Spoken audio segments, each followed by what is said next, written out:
কিরে তুই আজকেও চান করিসনি? বিগত 1 মাস হয়ে গেল তুই একদিনও চান করিসনি। এরকম করলে একটাও মেয়ে পটবে না, সব মেয়ে তোর গায়ের গন্ধে দূরে চলে যাবে। আমার জন্য না হোক, মেয়ে পটাতে চাইলে আজকে চান কর। জীবনে আর কিচ্ছু চাইবো না তোমার কাছে, শুধু একবার স্নান। আজকে স্নান করো তুমি। ক্ষমা করো, আমি পারবো না। পারবে না? ও কিছুতেই চান করবে না রঞ্জু। ও একদিন ওর বগলের দুর্গন্ধ শুকিয়ে আমাকে অজ্ঞান করে দিয়েছিল। আমি কিন্তু বৌদি নই জয়ন্ত। বৌদি তোমার বগলের গন্ধ সহ্য করে নিলেও আমি কিন্তু তোমার বগলের দুর্গন্ধ সহ্য করব না। আমার নাম রঞ্জুদা। আজ পর্যন্ত কারো বগলের দুর্গন্ধ শুকিনি, আজও শুকবো না। স্নান তোমাকে করতেই হবে, প্রয়োজন হলে জীবনের শেষ চান। চান করবে না? না রঞ্জুদা। বল, স্নান করবি কিনা বল।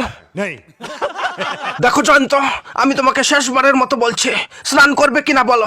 না, আপনি আমাকে মারতে মারতে মেরে ফেললেও চান আমি করতে পারবো না রঞ্জুদা। খুব ঠান্ডা লাগে। চান করবে না? না, ঠান্ডা। রঞ্জু ছেড়ে দে ওকে। রঞ্জু ছেড়ে দেবো? হ্যাঁ ছেড়ে দে। নোংরা ছেলে কোথাকার, এত করে বলছি একবার স্নান করতে পারছে না। কেন চান করছে না তোরা কেউ জানিস না, আমি জানি। अच्छा জয়ন্ত যদি চান করে তাহলে আর ও হয়তো কোনোদিন বাবা ডাক শুনতে পারবে না। বাবা হতে পারবে না? কেন? জয়ন্তকে হঠাৎ একদিন পাড়ার লোকে ধরে স্নান করিয়েছিল। তারপরে জয়ন্তর টুনটুনিটা ঠান্ডায় একেবারে ছোট হয়ে গিয়েছিল। তোকে আর চান করতে হবে না রে। আমি সব সহ্য করতে পারি, কিন্তু কম্বলের ভেতরে পা দিলে আমি সেই গন্ধ সহ্য করতে পারি না। আর তোমার পাদের খুবই দুর্গন্ধ হয়। আমার পা এসেছিল তাই পেয়েছি, তার জন্য তুমি আমাকে দোষ দিচ্ছ কেন? তোমার দোষ এটাই যে তুমি তোমার পায়খানা চেপে পেট ফুলে থাকলেও শীতের ভয়ে পায়খানা করো না, আর গ্যাসগুলো কম্বলের মধ্যেই ছাড়ো।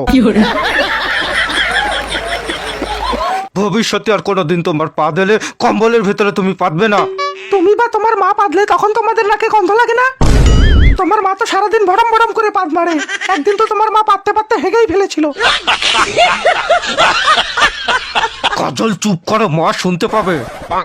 আমি পাদলে দুর্গন্ধ হয়, আর তোমার মা পাদলে কি গোলাপের গন্ধ হয়? কাজল! থামলে কেন? মারো, আরো মারো। তোমার মা সারা বাড়ি বেঁধে বেড়ায়, তখন কোনো দোষ নেই, আর আমি পাদলেই যত দোষ হয়ে যায়। মন খুলে যে পাতবো তারও কোনো স্বাধীনতা নেই। শান্তি করে একটু পাততেও পারি না। একটু পাতবো তাও যত দোষ।